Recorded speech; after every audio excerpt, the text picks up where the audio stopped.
Hello दोस्तों, आप सभी का स्वागत है वीके एंड नेचर मेरे यूट्यूब चैनल पर। दोस्तों, आज मैं एक बार फिर आपके सामने आया हूं एक वीडियो लेकर। और वीडियो किस बारे में है?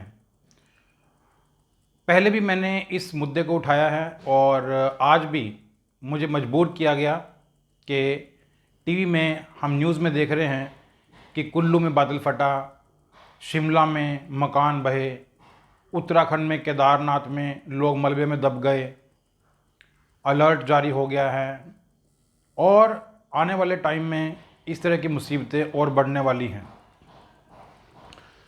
लेकिन इसके लिए जिम्मेदार कौन? क्या सरकार जिम्मेदार है, जो विकास की अंधी दौड़ में ये भूल चुकी है कि पहाड़ों का आध्यात्मिक महत्व भी है?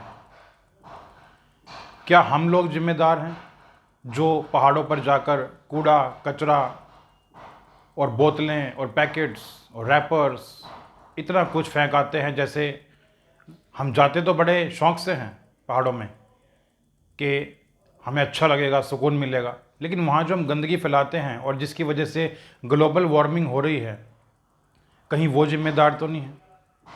आखिर जिम्मेदारी है किसकी?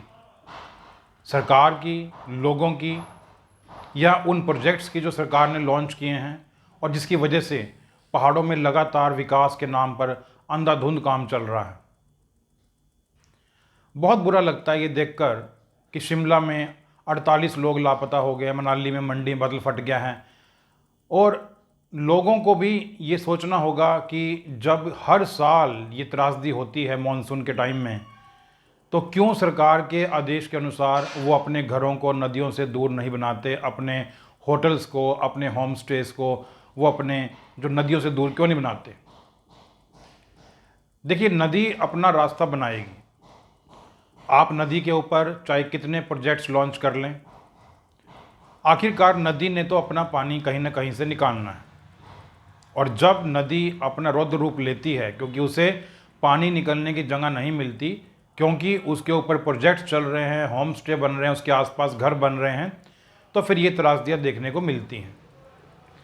हम पहाड़ों में जाकर सुकून का एहसास करते हैं, लेकिन हमें ये सुकून कितने साल तक और मिलेगा, इसका आइडिया खुद हमें भी नहीं है। हमें ये सोचना होगा कि पहाड़ हमारे लिए बिल्कुल वैसे ही हैं जैसे हमारा परिवार। हम परिवार के साथ बैठकर 2 पल सुकून के बिताते हैं, हम वीकेंड्स पर बैठते हैं, घूमने जाते हैं। उसी तरह हम पहाड़ की भी रक्षा करें, जिस प्रकार अपने फैमिली में किसी को भी कुछ होने पर हम एकदम से हॉस्पिटल में भागते हैं। तो ऐसी सोच हमारी पहाड़ों को लेकर, नदियों को लेकर क्यों नहीं है?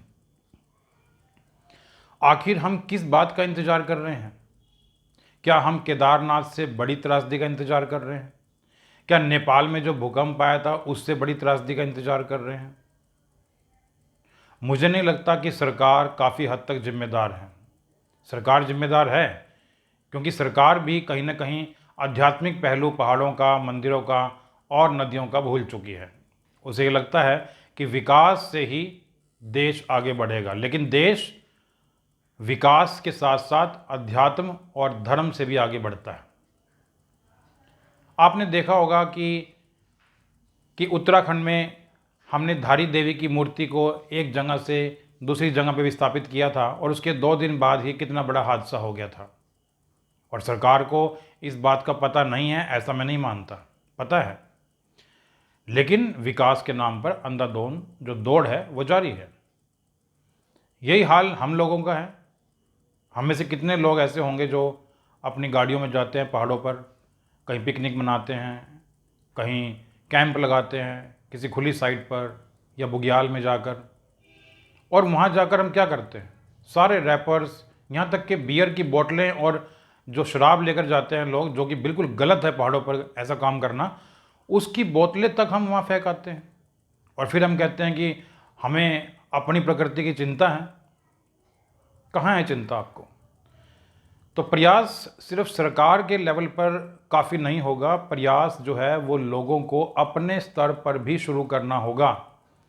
तभी जाकर हमारी प्रकृति बचेगी और हम आने वाले टाइम में अपनी प्रकृति के साथ कुछ पल सुकून के बिता पाएंगे। नहीं तो वो दिन दूर नहीं है कि आपको इन नज़ारों के लिए, इन सुहावने मौसम के लिए बहुत लंबा इंतज़ार करना पड़ सकता है। Thank you so much.